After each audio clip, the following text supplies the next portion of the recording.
తనలో శరీరం ఉంది కానీ తన శరీరాన్ని మొయ్యడం లేదు. మోస్తే తెలుస్తుంది కదా అన్నారు పిల్లగారు. ఎప్పుడైనా మీ బరువు మీకు తెలిసిందా? లేదు కదా. వెయిట్ విషయంలోకి వెళ్తే బరువు చెప్తుంది. మీకు కూడా తెలియాలి కదా, మీరు మొయ్యడం లేదు కాబట్టి మీకు తెలియడం లేదండి ఉత్తరం అనమాట. అలాగే భగవంతునికి అనుకూల జగత్తు ఉంది, మొయ్యడం లేదు. మోస్తే తెలుస్తుంది. మీరు మోస్తే తెలుస్తుంది కదా అని ఒక పెట్టి ఇచ్చి ఎగ్గు పెట్టి ఇలా పట్టుకొని చేత్తో అన్నారు. ఎంత సమయం పెట్టుకుంటాము? చేతికి తర్వాత బరువు అవుతుంది, చిన్నదే కదా. ఈ మాత్రం మొయ్యలేని దానికి మీరు 60-70 కేజీలు ఎలా మోస్తున్నారు? మోస్తే మీకు తెలుస్తుంది కదా అన్నారు. కాబట్టి మోసేది మీరు కాదు, ఇది మోస్తే తెలుస్తుంది కదా. ఇది మనం మోస్తుంది తెలుస్తుంది. చిన్న వస్తువు ఉంది, ఎంతసేపు పట్టుకుంటుంది తెలుస్తుంది. భగవంతుడు మోస్తున్నాడు. భగవంతుడి మాట ఎలా ఉంటుందంటే తనలో భాగంగా ఉంటుంది, మొయ్యడం. కాబట్టి తెలియదు అనమాట. జవాన్ 4 మంది మోస్తారు, ఒక్క మనిషిని 4 మోస్తారు. 4కి బరువుగానే ఉంటుంది. అదంతా కలిపి ఒక మనిషే కదా. 4 మనిషిని కూడా ఎప్పటికప్పుడే కొంత దూరం అయ్యేసరికి మళ్ళీ మార్చుకుంటారు కూడా, బరువు ఎక్కువైపోయి. అదే శరీరం కదా. మాంసం అయిపోతే బరువు కింద కనిపించింది. ఆత్మ చేతనంగా ఉన్నప్పుడు తేలిగ్గా తెలియడం ఉంది. అంటే చేతనంగా ఉన్నప్పుడు చేతనమే ఉన్నది శరీరముగా అని అర్థము. చైతన్యము, బ్రహ్మము, భగవంతుడు ఉన్నప్పుడు భగవంతుడే ఉన్నాడు శరీరంగా అని అర్థము. కాబట్టి తెలియడం లేదు. తెలుస్తుంది కదా మోస్తే. చిన్నపాటి బరువు కూడా మోయలేకపోతున్నాడు కదా. అలాగే ఆకాశం పరిపూర్ణం ఎన్ని వస్తుంది యుగానికి? ఎన్ని ఉన్నాయి? మన భూమి, నక్షత్రాలు, గ్రహాలు, సూర్యాది గ్రహాలు అన్ని ఆకాశంలోనే కదా ఉన్నాయి. పాలపుంతలు అన్ని ఆకాశంలోనే కదా ఉన్నాయి. ఆకాశం ఎప్పుడైనా బరువును ఫీల్ అవుతుందా? అవ్వదు. ఎందుకని? తన మానాన్ని తను ఉంటే తన గర్భంలో ఉన్నవి తానే ఆయా రూపం ధరించి ఉన్నది కాబట్టి తనకు తెలియదు అనమాట. బిడ్డ బరువు తల్లి గర్భంలో ఉంటుంది కానీ తల్లి మోసిన పుట్టి మాతగా ఉండదు. తెలుస్తుంది, ఇలా తెలుస్తుంది. మీకు శరీరం తెలుస్తుంది కదా, మోస్తున్నారా తెలుస్తుందా? తెలుస్తుంది. అంటే తెలుసుకునే వారిగా ఉండాలని అర్థం.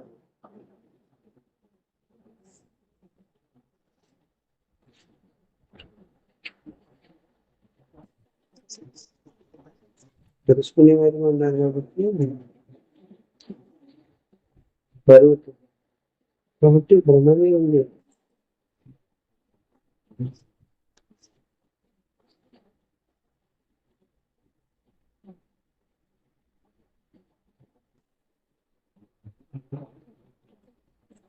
సర్వము బ్రహ్మమే, అంతా శాంతమే, నిస్సంశయం అని చెప్పింది. శాంతం అంటే ఉన్నత శాంతమే, నిస్సంశయంగా ఉంది. ప్రకృతి సహజంగా ఉన్నది శాంతంగా ఉంటుంది, అశాంతిని కలిగించదు. విజృంభిస్తే అశాంతం ఉంటుంది. ఎందుకంటే విజృంభిస్తే అశాంతి ఉంది కానీ మామూలుగా శాంతమే కదా ఉంది. మనసు కదిలింది, కదలికలు మీరు చూస్తున్నారు, అక్కడ శాంతంగా ఉంది. కదలికల్లో భాగం అయిపోతే కదలికల్లో భాగం అయిపోయి కదలిక మీరైపోయి శాంతం ఉండడం లేదు, అది భారం అయిపోయింది. బరువు కింద కూడా ఉంటుంది. ఇప్పుడు అశాంతి స్టార్ట్ అయిపోతుంది. మిగిలిన వస్తే బరువు అయిపోతుంది కదా.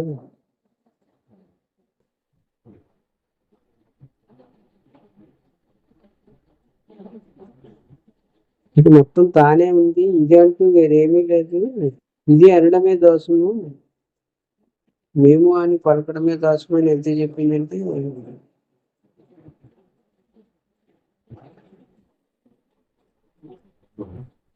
అదే ఉంది. నేనని వ్యక్తిగతంగా చెప్పుకునే నేను లేదు. తత్కాలంలో ఉన్నట్లు కనిపిస్తుంది, వాస్తవానికి లేదు. నేనుగా ఉన్నది కూడా ఆ నేనే, అదే ఉన్నది. నిజంగా చెప్పడానికి వీలు లేకుండా ఉండదు అది. ఎందుకంటే దోషమని కూడా చెప్తుంది ఉన్నది చెప్పడం. బ్రహ్మము గురించి ఏమి పలికినా వేదవాక్కు. బ్రహ్మము గురించి ఏమి పలికినా వేదవాక్కు ఏమైనా జరే, గురువాక్కు ఏమైనా జరే, అదంతా బ్రహ్మమే. బ్రహ్మము గురించి పలికే వేదవాక్కు, గురువాక్కు ఇదంతా వేదం అనమాట. అది బ్రహ్మమే అవుతుంది.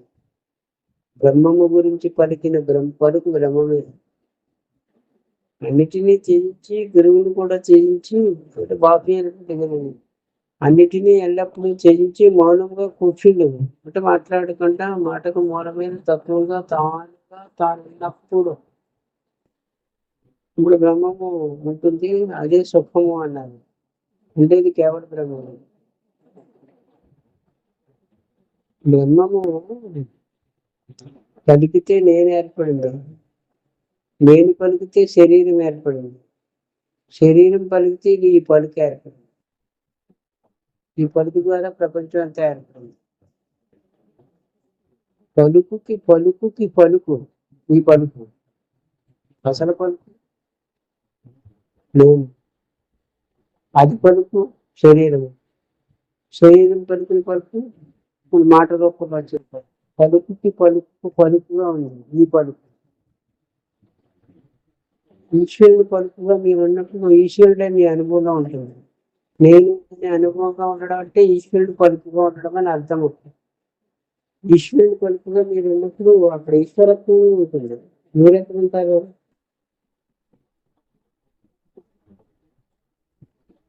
ఈశ్వరుని పలుకు కదా. అది పలికితే శరీరం అనేది ఏర్పడుతుంది, ప్రపంచం ఏర్పడుతుంది. ప్రపంచంలో భాగం శరీరమే తో సహా ఏర్పడింది అనమాట. మళ్ళా శరీరం పలుకుతుంది. అప్పుడు కదా ఈ పలుకులన్నీ ఇప్పుడు మనం మాట్లాడుకుని పలుకయింది. మనమ భగవాన్ ఏమన్నారు? మునిమనముడు అని చెప్పారు. మాట మునిమనముడు అన్నారు. ఉన్నము ఆత్మ నేను అని పలికింది, ఎగ్జామ్ పెట్టారు. అది మళ్ళా నేను అని పలికింది, అది ప్రపంచం అయింది. అందులో భాగం శరీరం అయింది. బిడ్డ అయింది, అంటే మనస్సు అయింది అనమాట. నేను పలికితేనే కదలికి వస్తుంది, అయితే అలా ఉంటుంది అని చెప్పి. పలకపోతే అలా ఉంటుంది, కదలదు. కదలకుండా ఉంటే సత్తా ఉంది బ్రహ్మము పలుకు. బ్రహ్మం యొక్క పలుకు నేను అనే స్వానుభవంగా ఉన్నది ఏదైతే ఉన్నదో ఆవిష్కరణగా, దానికి కదలకుండా ఉండే సత్తా ఉంది, కదిలే సత్తా కూడా ఉంది. కదిలే సత్తాని దాన్ని పలుకుంటున్నాను. అది పలికితే మనస్సు అయింది, శరీరం అయింది, శరీరం పలికితే మాట అయింది.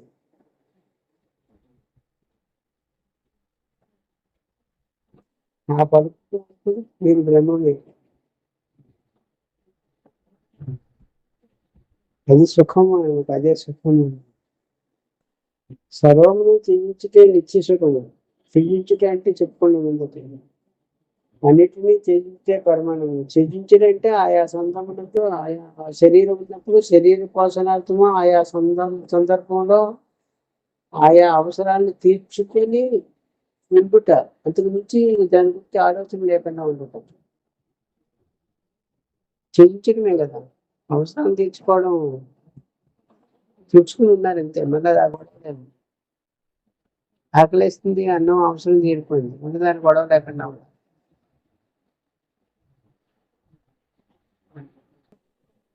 దేని మీద ఇది లేదు, నేను అనే స్ఫురణగా ఉండిపోయాయి. ఇప్పుడు బ్రహ్మానుభవం ఉంటుంది, బ్రహ్మమే ఉంటుంది. అక్కడ ఏముంటుంది? ఏమి ఉండదు, ఆనందం ఉండదు. ధరనితుల్లో ఏ ఆనందం ఉండదో ఆనందం ఉంది. అన్నిటినీ త్యజించడం అంటే మనస్సును త్యజించడాన్ని అర్థం చెప్పింది ఇక్కడ. మనస్సు అన్నిటికీ కారణమైంది కాబట్టి మనస్సును త్యజించడం. మనస్సును త్యజించడం అంటే అన్నిటినీ త్యజించడం అంటే అహంకారమును త్యజించడం. అన్నిటినీ త్యజించడం అంటే మహాయాగము. అదే యాగం చేయడం. ప్రత్యేకించి యాగాలు ఏం చేయక్కర్లేదు, వాటిని త్యజించి సాక్షిగా ఉంటే చాలు. మీరు యాగం చేస్తున్నట్టే చేస్తున్న వారికి అన్నిటినీ త్యజించుటే పరమ సుఖం. మీ కోరిక లేదండి.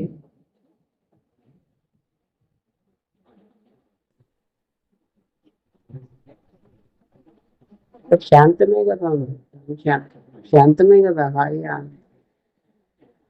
కోరుకుంటే కలుగుతుంది మనిషి, తదనుగుణంగా ప్రవర్తిస్తుంది.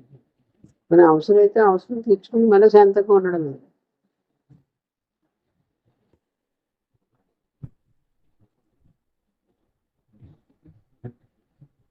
ఇంటిని తీయించుకుంటే మనస్సును తీయించడం, మనస్సును తీయించుకుంటే శరీరమునకు దూరముగా ఉండి చూచుట, శరీరానికి ఎడంగా ఉండి చూడడం, పెంచడం, సాక్షిగా ఉండి చూడడం, అంటే నేను అనే అనుభవంగా ఉండి చూడడం.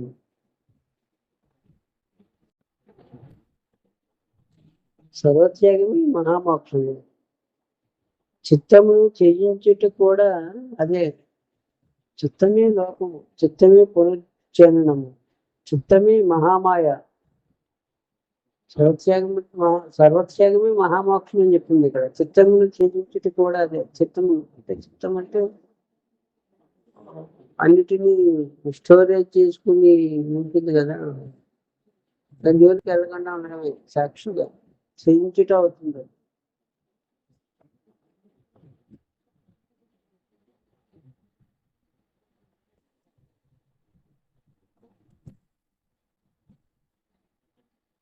చిత్తము త్యజించుట కూడా అదే మోక్షం అంటే. చిత్తమే లోకము, చిత్తమే పునర్జన్మము, చిత్తము సాక్షిగా ఉండి చూడడం. అంటే శరీరం ఉంది, మాటలో మనసు, బుద్ధి, అహంకారము, చిత్తము అన్నీ ఉన్నాయి. శరీరం అనే మాటలు ఏమున్నాయి? మనసు, బుద్ధి, చిత్తము, అహంకారం అన్నీ ఉన్నాయి. శరీరానికి అడిగా సాక్షిగా ఉండి చూస్తే, ఆ ఫోన్కి శరీరం అనుకోండి, ఫోన్ ఎట్లా చూస్తున్నారు అట్లా మిమ్మల్ని మీరు చూడటం. మీరు ఎడంగా ఉండి చూడటం అనమాట. అంటే ఎడంగానే ఉన్నారు, కలిసి ఉన్నాను అనుకోవడం వల్ల కలిసిన అనుభవం ఉంది. ఎడమ లేకపోతే చూడడం అనేది జరగదు. ఒక వస్తువు మనకు కనిపిస్తుందంటే ఎడమ ఉంటేనే కనిపిస్తుంది. ఒకదాన్ని మనం తలుస్తున్నామంటే దానికి తలవబడేదానికి ఎడమ ఉంటేనే తలవడం అనేది జరుగుతుంది. ఒకదాన్ని మనం చూస్తున్నామంటే చూడబడేది, చూసేది ఎడమ ఉంటేనే చూడడం అనేది జరుగుతుంది. కానీ చూచేవారుగా ఉండుట, శరీరం కూడా చూడబడుతుంది కాబట్టి చూచేవారుగా ఉంటే సరిపోతుంది అన్నారు, ఇంకేమీ అవసరం లేదు.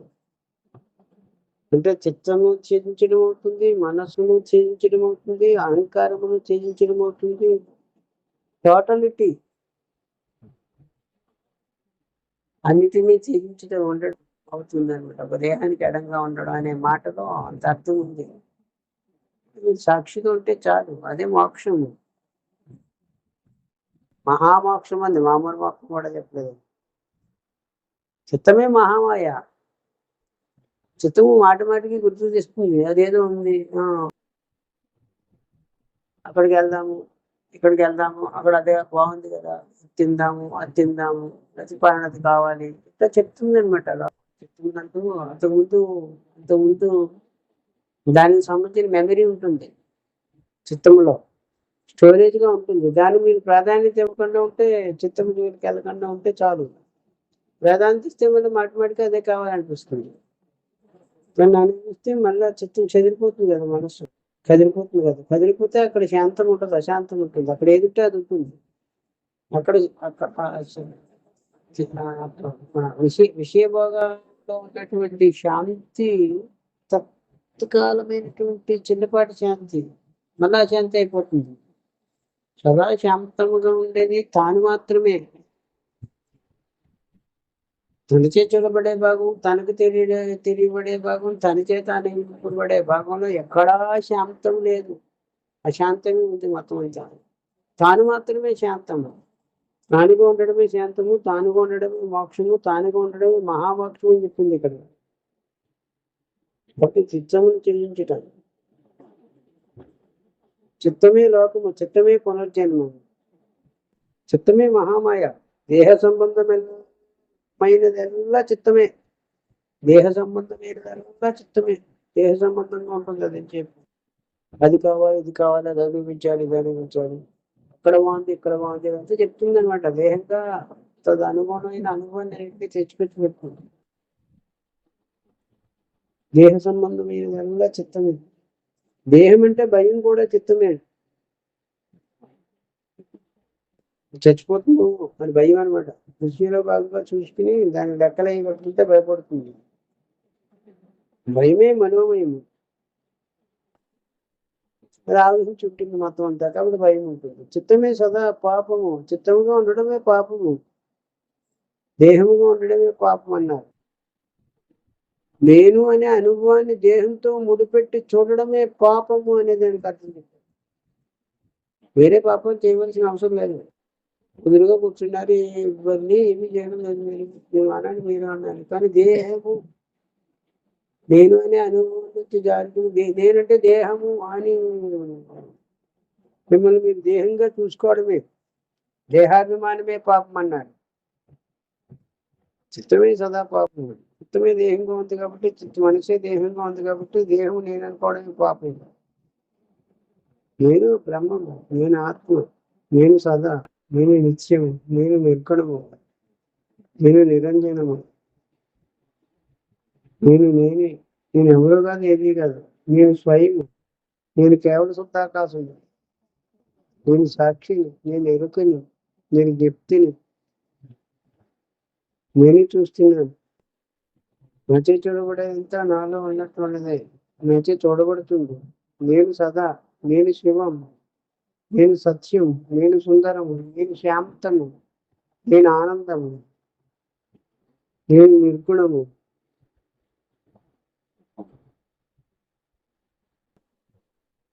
నేను బ్రహ్మము, నేను నిత్యాత్మని, నేను సదా పూర్ణము. భూమ్యాది సహితమును ఆవహించున్నది నేనే. భూమ్యాది సహితముగా ఉన్నది నేనే. నేను లక్షణహీనము. నేను నాకు ఏ లక్షణము ఉండదు. ఆకాశానికి ఏ లక్షణం ఉంటుంది? ఇంకే ఉంటుంది. సచ్చిదానందము నేను, సచ్చిదానంద రూపము నేను. నాకు రూపం ఉందంటే సచ్చిదానందం అంట. శాశ్వత సచ్చిదానందము నేను, సదాదిగానే ఉన్నాను. సచ్చిదానందము మాత్రమే నేను. నేను ఎప్పుడు ఏ రకమైన మార్పులు లేవు. నేను ఎప్పుడు నేనుగానే ఉన్నాను. నేను సాక్షి. ఆత్మే పరబ్రహ్మము. నేను ఆత్మని, సందేహం. ఆత్మే పరమలోకం, ఆత్మే పరమాత్మ, సందేహం లేదు. ఆత్మే ఆనంద సందోహం, ఆత్మే నిత్య సుఖము, ఆత్మే నిత్య శుద్ధాత్మ, ఆత్మే జగమున పరము. జగమున ఆత్మగా ఉండడమే మీరు పరముగా ఉండడము. వేరే పరము లేదు సృష్టిలో. జముగా ఉండడమే ఇహముగా ఉండడం. జేహంగా ఉంటే ఇహంగా ఉన్నారు, ఇహంలో ఉన్నారు. ఆత్మగా ఉంటే అదే పరము, వేరే పరము లేదు. ఇంకా ఆత్మే పరమం. ఆత్మే జీవరూపాత్మ, ఆత్మే ఈశ్వర విగ్రహం, ఆత్మే హరి, ఆత్మే ఆనందము, ఆత్మే స్వయమాత్మ, ఆత్మే ఆత్మ, ఆత్మే ఆత్మభాషాత్మ, ఆత్మే ఆత్మభాషాత్మ. ఆత్మే ఆత్మగా భాషిస్తుంది, ఆత్మే జగత్తుగా భాషిస్తుంది. అవ్యయమైన భవ్యం వైభవమే ఆత్మ. అవ్యయంగా ఉంది ఆ వైభవం, దాని వైభవమే ఆత్మ. ఆత్మే బ్రహ్మ విజ్ఞానము, ఆత్మే నేను, ఆత్మే నువ్వు.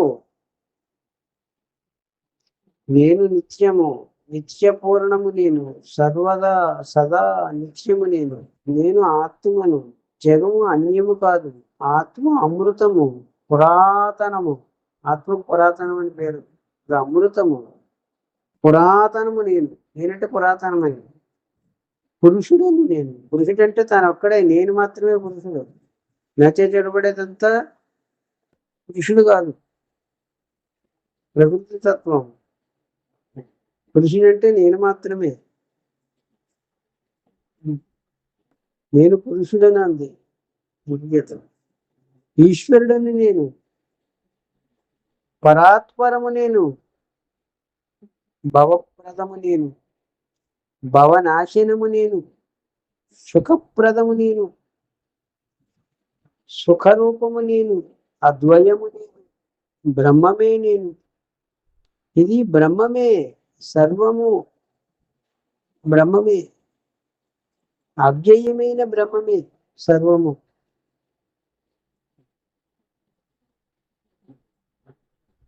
అవ్యయమైన బ్రహ్మమే, సర్వము అనే పదమే లేదు, సర్వము అనేది ఏమీ లేదు అని చెప్తుంది. ఇప్పుడు ఇక్కడ ఇలా సర్వం ఎక్కడుంది? చిత్తుని నేను, సదా చైతన్యము నేను, తురీయము నేను, సర్వము బ్రహ్మమే, కేవలము బ్రహ్మమే, నేను సదా బ్రహ్మమే, ఇదంతా బ్రహ్మమే, నేను బ్రహ్మము. ఇది భగవంతుని వాక్కు, ఇది సత్యమని విశ్వసించు. యోగీశ పునశ్చరణమేలా, ఈ నిశ్చయముతోనే ఉండము. ఈ నిశ్చయం వల్లనే బ్రహ్మము అవదు అని గురువు నిదాగ సంవాదం అనే చాప్టర్లో ఈ విషయం చెప్పబడింది. సర్వం తత్సత్.